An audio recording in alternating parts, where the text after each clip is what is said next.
ele asoi o lo tu o tu spai ele asoi e te loai e esele au ona esele au ona le pesele sa tatu pesele nei ta tatu pesele ile tangata fo ile e ola au ona e fia au ona e mana ia foi lo au ona foi le lai ei tonu le punga fia au ona ese fia le atua to inga tangata fa pena tangata lai e lo ngona fia au ona Wale leo o se fe au e manatu e ni tai au ia. Faamalosi ai lo wola. Mai fia pe au na ile atua. Sa mafau wa ile alofa le atua wa nei aso e fatau. Le aso nto tu manu malo mai ile li o Yesu mai le tunga mau. No mafau lo na alofa. Au waile ai se mafua anga e ono fasioti ai pe ono oti ai oia. Wafo ele sana ngasala.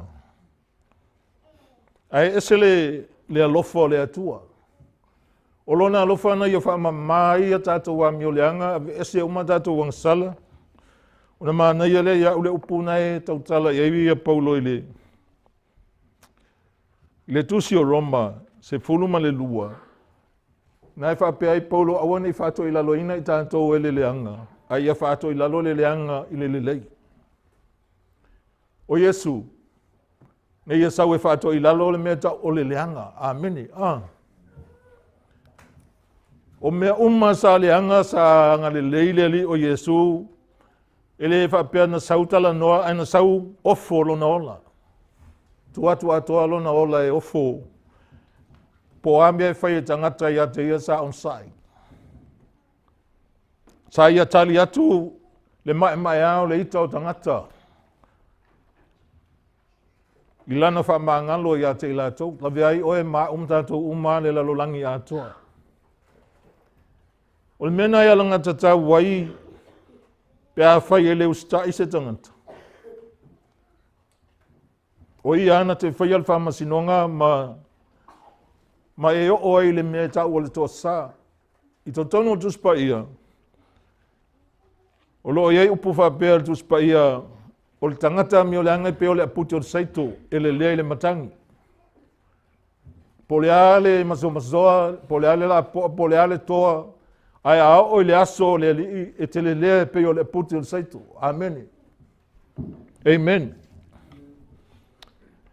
Ai o fiatala noala wa o tusile suela o tusile Mataio o lusu maltolu.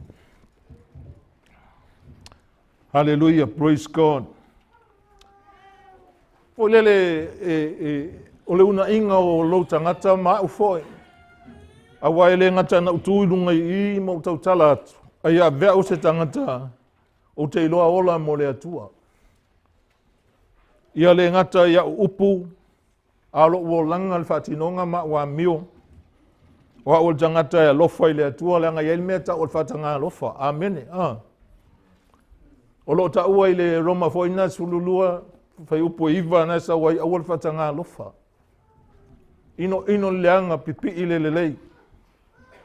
Ele ai ala sa si lelei e te pipi I ai e pi I a Yesu lon mingo e pi I le lelei o lelei. O le lelei ato atoa. A o mata upu na e luas fulma le tolu fai upu mua se I o le mata upu e luas fulma le 5.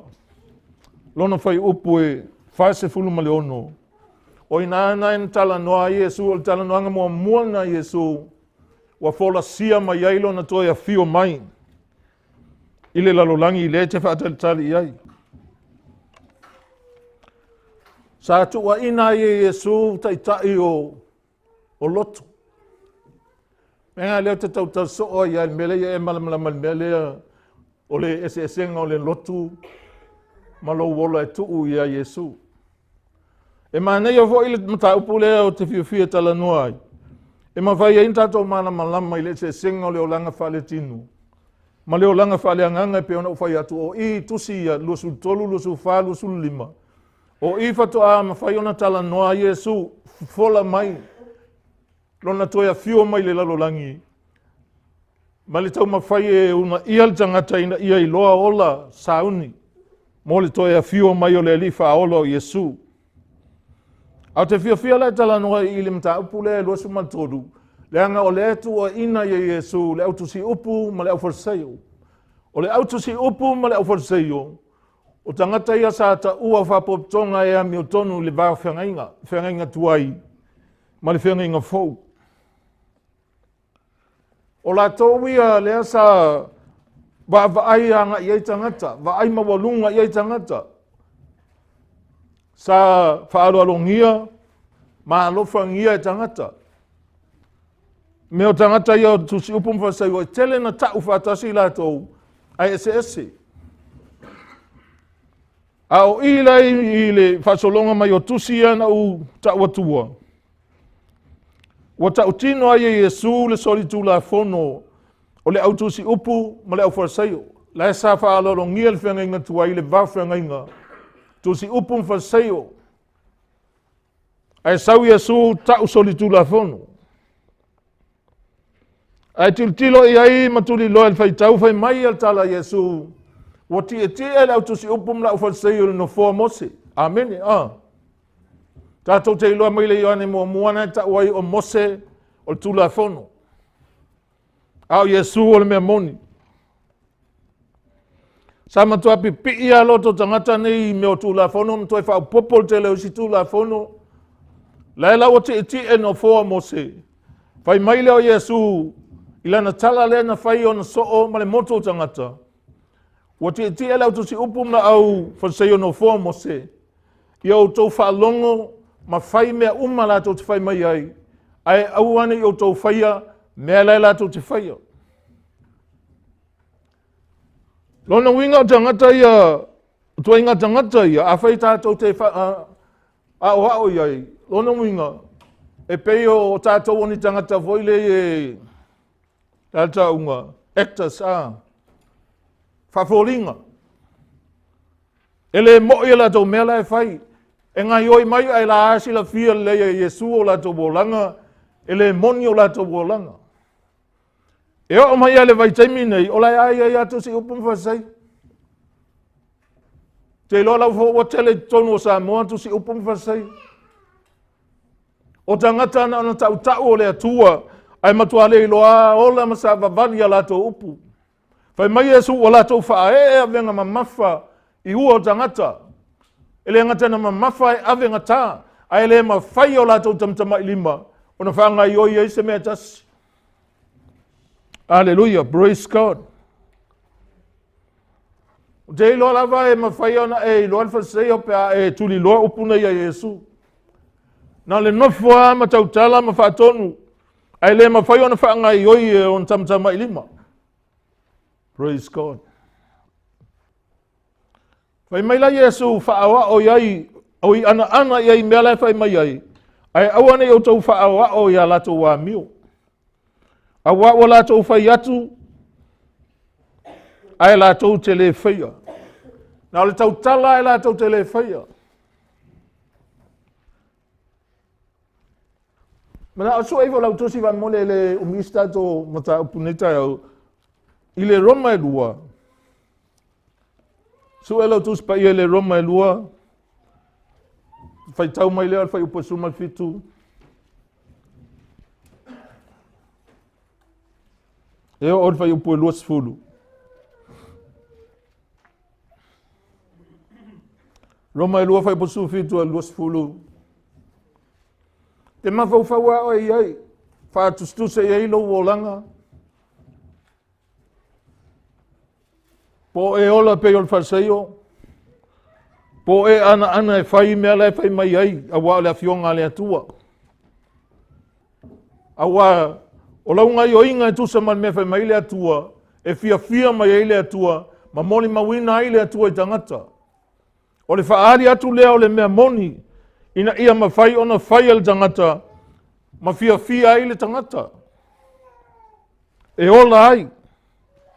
Pe ona o ta ua i le asau ma vai, le tusi e tau tol nome lona mta upu e wha, whai mai al tala mose na whai le nuu, o polo inga lava matu la fono o te whai atuai a te o tau le aso nei. Ia o tau ola ai. Sava vali ai. Ina ia o tau atu ma whai mo o tau le nuu. Na fora ina ele atua i o tau tama. E whapena foi, ele o le whaingo ni lotu. Ai o le mana o le atua suia lo wolanga. Ina ia tusa mani me fina ngalo ai le atua. Ina ia avea mauola.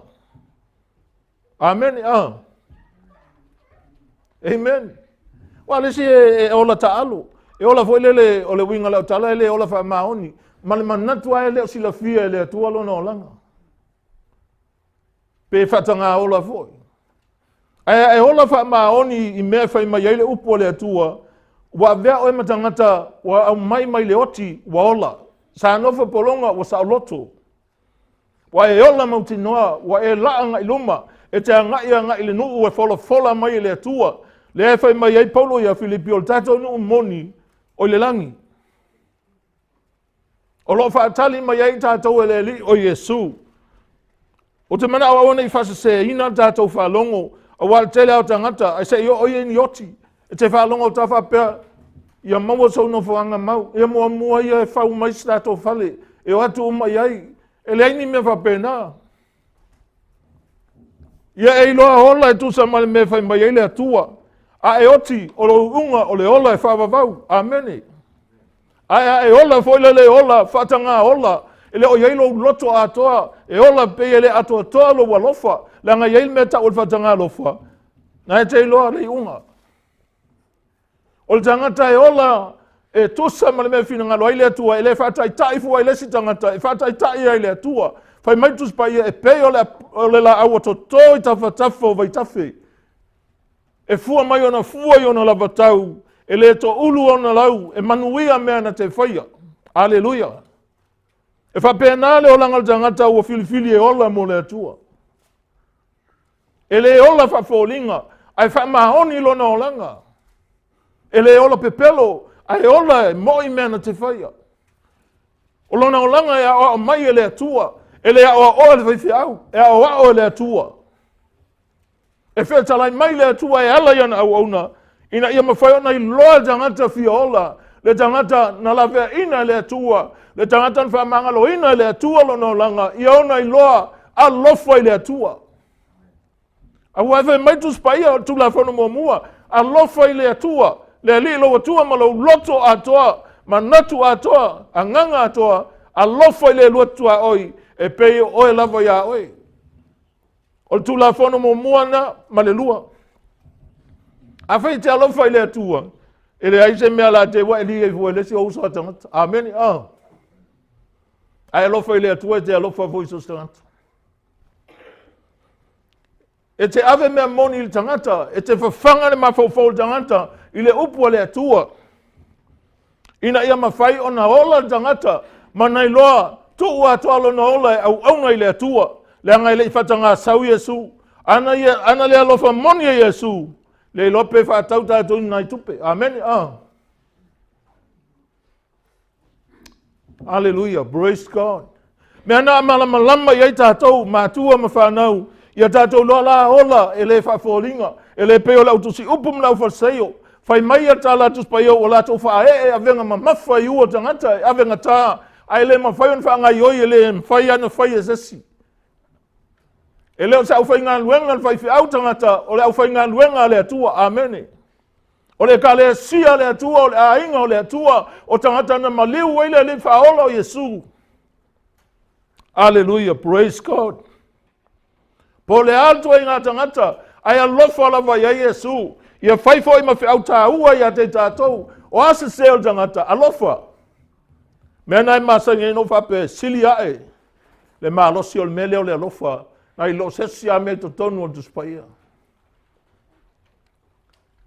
Le anga whai mai Yesu e le sili le alofa o se tasi, le nei alofa, lai wha atusa Yesu le alofa e tele, le alofa e sili, whai mai o le alofa e sili, ia tu ina atu e se tasi lona ola, e sui ai lana wo, pe sui ai ana wo. E le ai mas tangata ola na whai al mea na o Yesu lama ina ua liu tino tangata ma fio mai lau langi, na ia ma liu lunga sa tauro, e le whapea ona ua wha sa tauro e nisi, aina saula vai oti e tu watu lona ola, e sui ai oi, mau ma le lalolangi atoa. O le mea lana e tatau ai on tatou a lofa wha maoni le atua. A lofa wha maoni le atua. E le siakia e se si lo langa lofa. E siaki lava e le atua. E sila fia le atua. Hallelujah. Lo loto. Ma le whaati nonga lo wola e te lofa i le atua. Awa mawala lau tusi le Roma na e lua. Vai fai upo suman fitu. Fai tau e tau luas furu wha mole lava.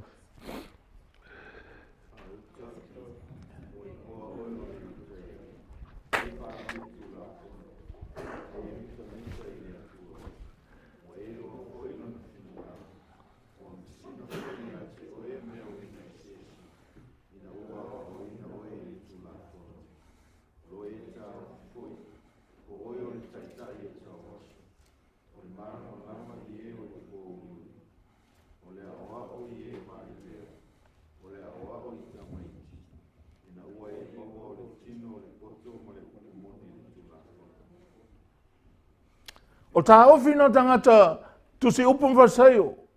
Wala tau tā ofi wala tau iloa mea umma. E li whinangalo le atua wala tau wa o mea umma e ale li tula whono. O le au whai tula whono ia. Ai soli tula whono fo. E le aisa si o la tau e iloa ola ile me whinangalo ai le atua.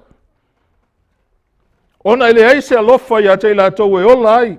E na la tau a vatu i tangata a o inga. Ai soli tula whono a. Fai mai fai upo e whao tātou tus fai tau au wā. Wa lātou sai avenga ma mawha. Ma amenga tā. Ma lātou wha e i ua o tangata. Ai lātou tele ma whai. Ona wha ngai o iai so lātou tamtamai lima. te ilo o ele whaingo, ai ei se tangata o la whapena i lalo se whapoputonga. Pe o le ola so whanua, voi le lenga o whae e o whe auma a venga ma mawha, ai vai a kualengo whongo fulteitai. Amen. Ke lon mena la ola se sea i asa mua. Ele i sau Yesu e whaatino se whaalo alo, ngā sau e whaatino le alofa. Amen. Ele al whaalo alo e whai elfino ngalo le atua, o le alofa. Ngā whio mai Yesu e alofa. Ai ei tangata o matua bo lari lava, i le mea leo le whaalo alo. Whaalo alo, ti ngāna mativa e tau mawhai ai whaalo alo. Ti ngāna whia aia lai whaalo alo a. Ti ngāna le lavalon tama a inga e lai ai. Manatu Autu la vea ne ia i le lisi o lau whaalo alo. Wala tau whaifo ia la tau ngā luenga uma. Ina ia i loa ia tangata. Wala tau lau tele ile i o la tau ia la tau filateri. Ma whaatele ia tu pao la tau ofu. O mea ia na whai e lau tu si upu mawasai. Wala tau whai e la tau ngā luenga ina ia i loa i la tau. E ola fia vi ia. E ola e manao e vatu tangata le leitele oe. E whalau tele la tau filateri o mea pe i oni pusa pau. E whalau tele. E whatatau mo le teimi e tau i matangata le wala malu whangi aima fuai. Lai ai whai e tātou. Lai ai o mai teimi nei. Wa pe ia na pauna tangata lai fia ola e ave ia mea alofa tangata i lunga au wala. O whai ola tau ofu whātu toso. Ma whamata te tele ai ni upo le fionga pa ia le atua. Ina ia mai leia tu ai loto o tangata. Mana na oe alofa ina i lato i malai. E mana na o foi ta ua i lato o tangata o rapi. Rapi. Pa sui ai lau strunga. Whalalo lalo toi a ifo i ai. Le ai tātou tele i o mai se tūlanga whapena. Na whaola i tātou ele li o Yesu. Na sau, whai maitus pa ia. Na sau lava e pei, na whai e pei o le polonga. Ina ua tino mai tangata. Alleluia, praise God. Ai le i whapea na whapolonga e sesi na nofua ia. Ma tu ifo ia i pei o le polonga.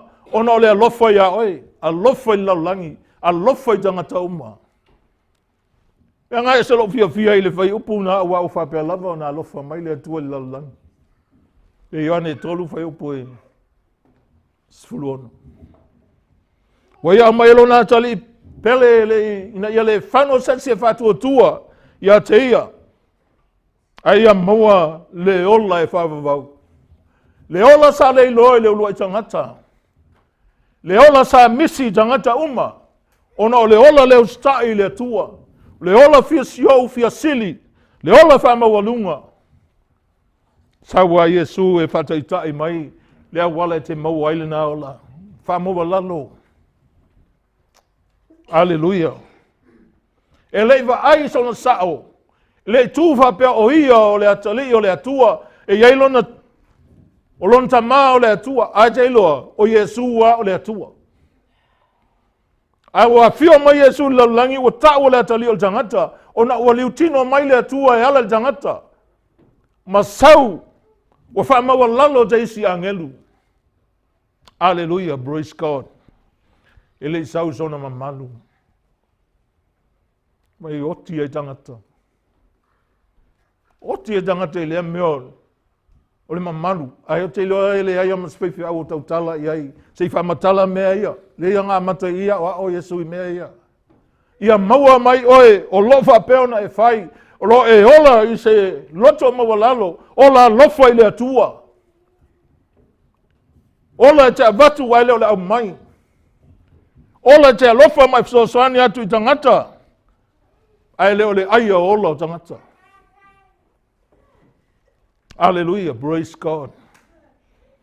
E mana ia la fe au ia, e tātou te malama i foi. Tango foi e so e lau tusi le Mataio na whamole. Mataio ono fai mo lua. A whamea lau tusi, lau su e ia fai tau mai.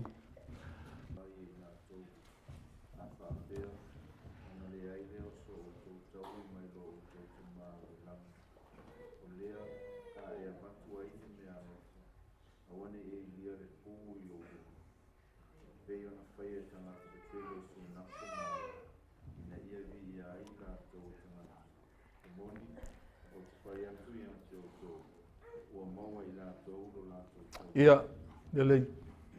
Ua loa lan me le whātua. Ona i loa le atua, i loa mea whai mai ai le atua, ia o tau nei a watu nea o tau mea alofa i lumo tangata. Pau a lena te manao ia ona sila fia lau mea alofa, o leo lo e au na iai. Au a vea le nei mea whai mai e leanga i whaingata, o le whaalo alo. Ia o tau, o ai le whai ai, o so. O tangata, o le moto o tangata. Lai wha matala iai mea ia la tutupu nei. E ala i paenga le ia o tusi upu mwhasaio. A whaile mea iri le pū. Ia i loa tangata umalana mea lofa lai whai. Awa o onga le ali o Yesu mo tātou. Awa nei loa e lau lima tau anga vale. Le mea e whai e lau lima tau mtau. Le ale winga. Po ai lau wo e la talata ia oe. E le whapete fua ina e talato e whai ei. O au lena fua ingai lau. Tua te lea la fua ai le nami. Lea i whai luma fufonga o le atua. E le whai a vi ia ai tangata. O i le amataina, whamalau mai Yesu mea ia. Awa mea tonu ane e a fio mai Yesu na te whamasino foi mea nei. Te ilo o le maania ia te tilo le tuspa ia. So se mea e whatonu mai e le atua. E whapea mai le upo le atua awa. E ia ia male upo tangata. E le lei. Whai. Tutu ese alo mawhau malitu maleanga nu o Samoa. O mea whai tangata. O mea whai tusi upu mwhasaio. Lai au follow ai. Whai whe au. Whaforinga. Ai polonga ai tangata. I le tele o mau mea lai whai. Whai mai ua maua e la tau lo la tau tau. E le tau whaatali e tau i le rangi, ua maua e la lo nei. Mai ai longa e o i le ola e whawawau. Ameni. E le tau stangata, ua whaola ina e le li o Yesu. Ma whaalongo i upu o Yesu. Ona solia upu o le li o Yesu. E lofa mai Yesu o nei a watu ni au tau mea lumo tangata. E mai a watu tau mea ave whai ma mea lofa. Ia fua i fua tau mea. Ma aua tau te mata pea pea. O le tau tala i tangata. Sei wha longo i ai. Le au tusi upu mra whasai o le sa onga le o le tū la fono o le atua. Ia lofa i tangata. Hallelujah. Hallelujah. Praise God. O lo wata tonu ngā atoa nai le atua. O te le whewhe fo i tau tala ai. Po whia lawa e o tu e nei whi au. Ia i loa le tangata. Ia e to e tepa i whai lau o unanga. Po o es tangata au auna le atua. Po o es whaseio. Po o es e tusi upu. Te loa te malo ni ko temo. Tau ani ko temo whai a Yesu. Ua mato i loa o e tangata mai le atua.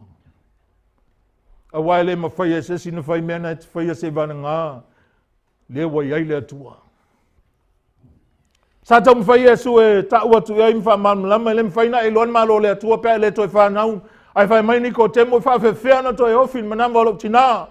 O toi whanau mai ai wau matua wo toi ina.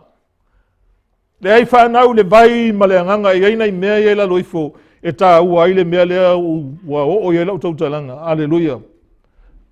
Praise God.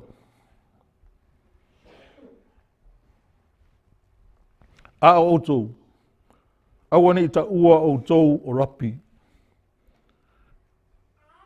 A wae to atasi. La outou aoao o le Keriso. A outou uma o le au uso outou. O tala na Yesu na vai on so o ma le motu o tangata o e fia whaalongo ma fia ngā wa. A wata ua rapi, o wai tasi la outou aoao na o le Keriso. A outou o le au uso. O lo tautala i le tu faaleagaga o tangata. O lo tautala aua o le au tusi o le au whaia malia. Mataio ma reko luka yoane. Na ona tusi mai mea ai ai e winga ia Yesu. Ai tango fai tau tele o tusi o paulo. O le tau whaalili unga mai o upu ia. I le o langa faaleagaga o tangata. Hallelujah. Praise God. O le tau whamatala mai mea faaleagaga o paulo le vai mai. E le malamalama tangata faale tino. I mea le anganga, se vananga le anganga o le atua. O i totono o le tangata. Ona i loa le tangata o mea le atua. Hallelujah. Praise God. Ai loa fo i mea le atua i le anganga o le atua. E te le pala aia e tau tala ai. Amen. Praise God. Pe te oti aia, tau tala i pea. Awa le unga oe o le ola manuia. Lai whaatari mai. Hallelujah. Praise God. Awa ta ua o tau rapi. Oka se mau rapi waingi. A whai voi maliu. Wa kaua ngai mali au rapi. Amen.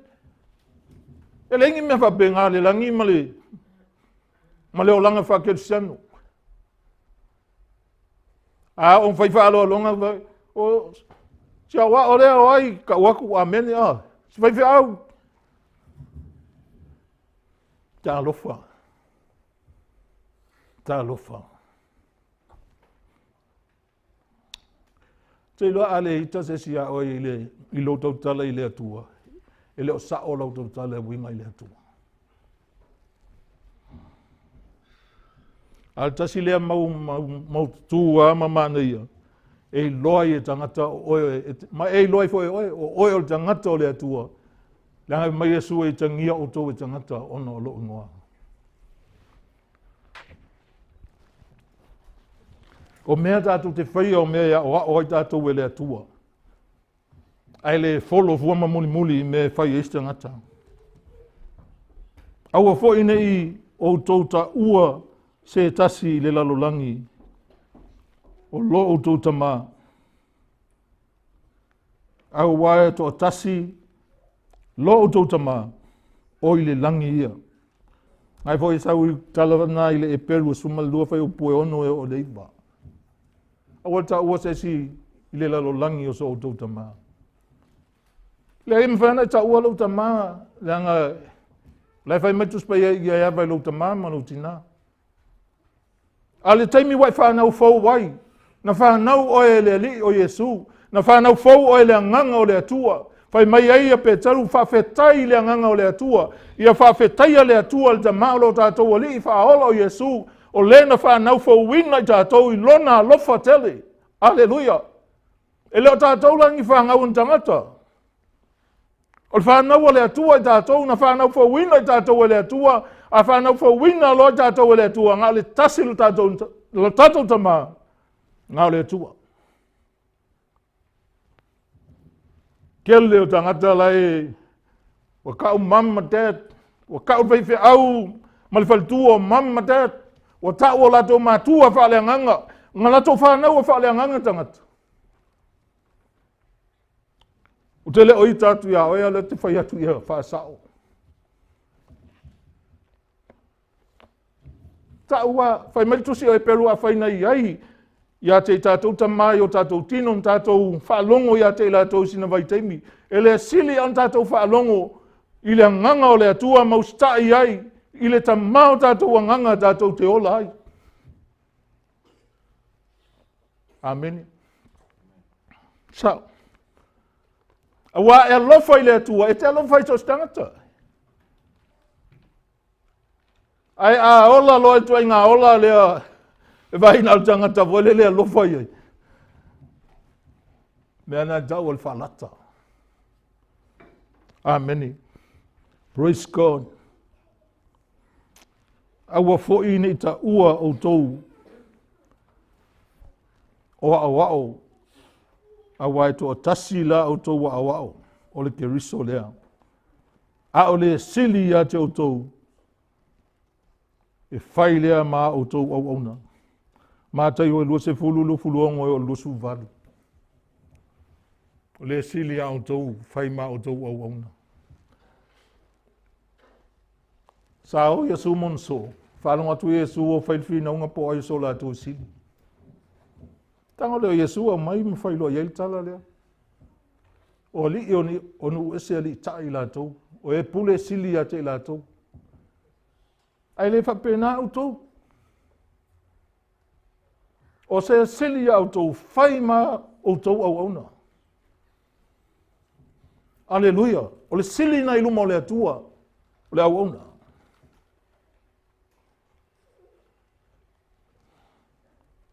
A ma e auna e ngā lue, ma e whaia se mea, i lo o langa o auna i e whapea ifo o oe o le au auna lea o ngā.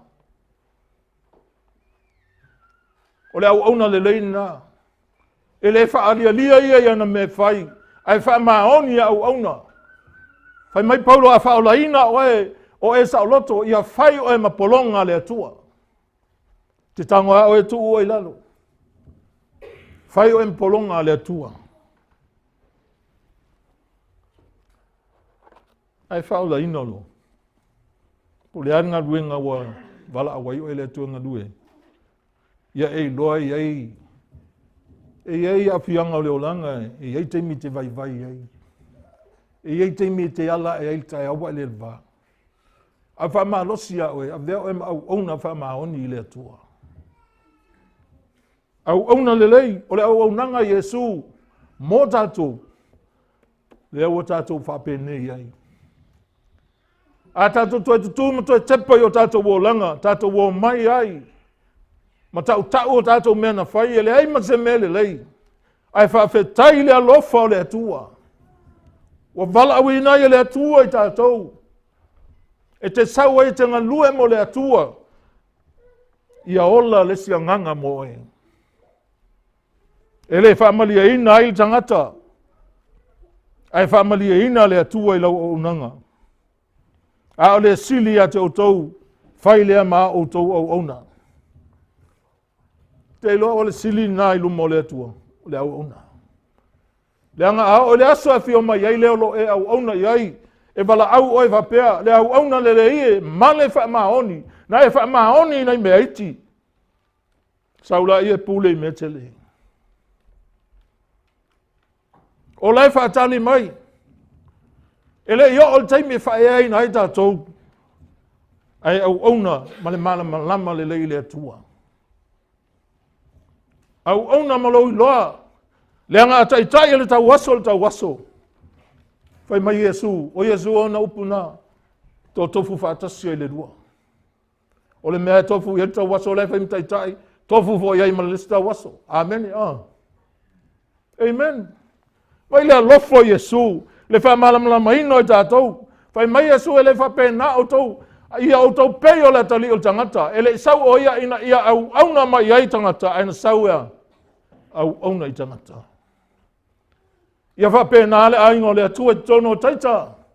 Vea e ma au auna au te whailonga tangata. O aini tuainga tangata. Whai iai e pei ona e whaia. I le ali o Yesu. Whai iai e pei ona e loto i tangata. E whai mai ia oi. Amen. Amen. E te le tau ma whai voi lele vai atu e ese le tangata. Whai mea kopo awal whai longa tangata ele upo whatu atua. Te lo o mea uma te whaia, o ai e te whai ai. O lo ta ua Yesu il Mataio lusu 5. Mai Yesu a wana o tō whaia i se au pito i titi o usoni. Po o ai lava na whai ai. Whai mai leo Yesu o au leo o tō whai ai. Le ainga pele o le atua. A vea o e mau auna le lei. Le au auna i le whailonga tangata. Le au auna i le alofa whapito. Le au auna i le ai. Na o e fia fia i ai. Ai au na ile li o Yesu. Au na sa stangata. Hallelujah. Ole au na e ye le taimi e bala au ai. E ye le taimi e malolo ai ma fa fale i le fia. E mo e polonga taimi ta au na ai. E whaingata e ti ngā. E la aina ti muia. Ai e taimi. E leo wha mail wala au na le ia sau loe moil wale o lele. Au na le ia mal wha maoni. Ulu whale le fia. Alleluia.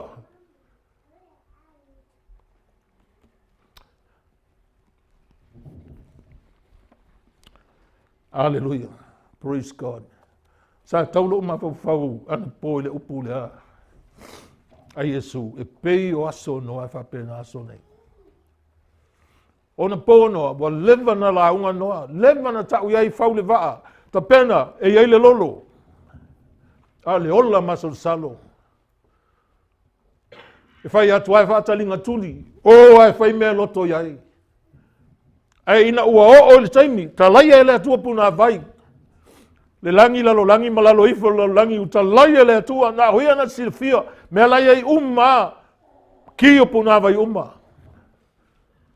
Pai mai ua fiu e tamu moe. Ua fiu e fe ausi. Pai atua ua lilo i fo lalo la au, ua luatua i lunga maunga mai atua.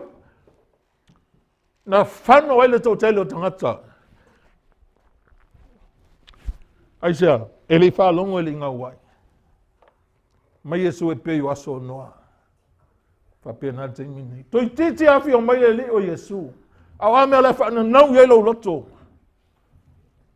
O ala mea whaasilia oe.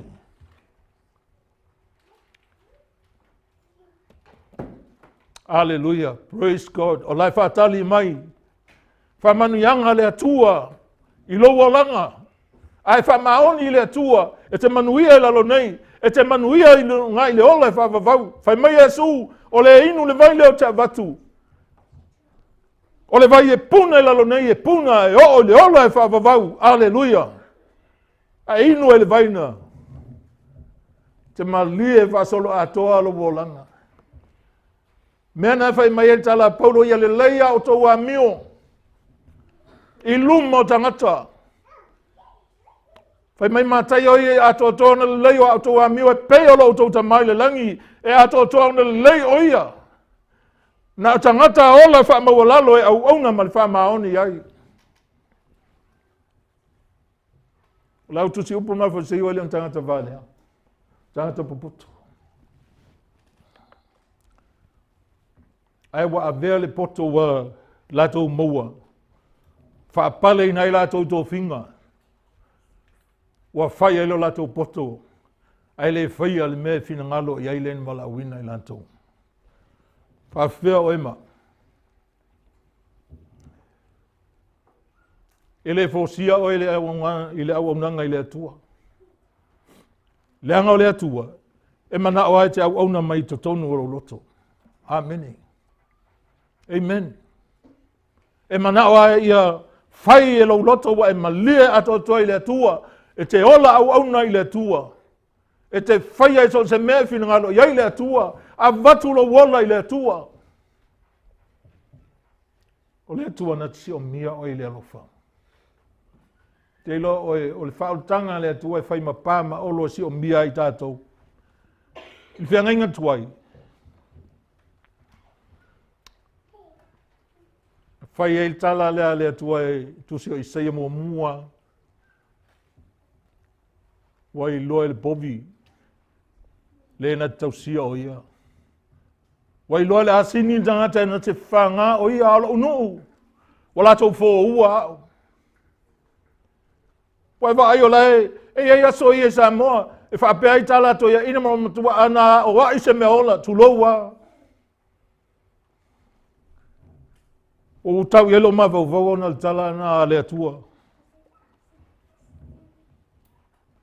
Praise God. Awa te no fo ma fai ma vau le atua whapea lofa. E lofa le atua, ai ele taimi tapuni ai le alofa o le atua. O le atua, se atua ina matua alofa lava. Ma fau ai au mea nai fai, I luma o le atua, fai mai paulo ia konito ia faia uma au tau mea I le alofa lana fa le atua. Ia faia umai mea e te au ona I le atua. Mupio fia wa mai ai le atua le vano tau tusi lea. Ia wa lua fitau I nei mas falsai o Samoa te wha lalo atu I eima.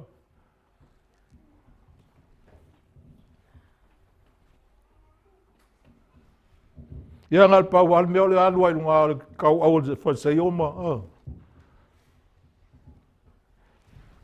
Ma lua koe siau mea whiololonga sai lautanga. E leo se mea leanga le alofa I so stangata. Ai ave o au mai le nganga o le tua ia oi foai. Leanga fai mai tuspa ia o le foai. E ati li tele ia na mea. E le tutusa le fatinonga o mea le atua ma mea le lalolangi. Au a foi tau te amio faatasi ma le nei lalolangi. Ai toi fuata ina mana au tō loto ina ia au tō suesue pese a le fina ngalo le atua. Ai le suesue. E lilo ia o le fina ngalo le atua. O mea wale lei, o mea malie, ma le ato atoa. Ia I lalo ila amio le langi, ai lunga ila amio le langi na wa iaoi. Alofa I le atua. O leo lo alofa mai a te tātou. Ia so lava. Pe ona wha manatu wai, taimi o le whanau mai o Yesu. Au Yesu e le sona amatanga, e le sona ngata. E te iloa ai li talanoanga Yesu, ma lau tusi upu mna rwhasei. Whai maia tala alvaenga nao la tu whanau a pero amo mai Yesu, le ai. O tō le whanau a ti apol. A wana e whai o tō mea whai ti apol. Ana whanau o tō a pero amo tō te loto I mea I ot whai atuai. Ia whai mai vai au e ngafuto a tolunga fulu o tō sanga, e whai mai e te iloa pere amo. Ai whai mai Yesu na ou iai. Ai le iai a pere amo. O le atua o le amatanga e le aisona talaanga. E le aisona I unga. E le muta. Le atua le atātou te au na iai. E ala na muta wa e nofua o e mawha muta. Ai e lofa I le atua pe o na lofa mai le atua ia oe. Te lo o le alofa le atua, alofa fua. Ele I alofa mai a oina ue a vea tu stupe iai. Ele I alofa mai le atua I tangata, na ua whai al tangata se mele lei. Na alofa fua, na alofa mai a o anga sala bel tangata. A o mamau e se al tangata, na alofa mai le atua. Ai au ona la I le alofa I le atua.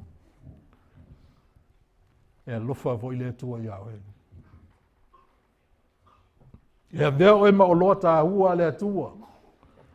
Iso se mea jalu iai, o te popole. Mea ngai whatonua Yesu tangata ato wo. O tai lua to o tino. Wala e sila fia Yesu e whai e le atua, a vai le ofu o le siete ofu vai. Whape nal whatinonga o le alofa o le atua. E leo se whatinonga voi lai whatino ta uanto o voi le whape ngā sau o kango whaakau iei. Ia ofu miki afu mai afu. Liai.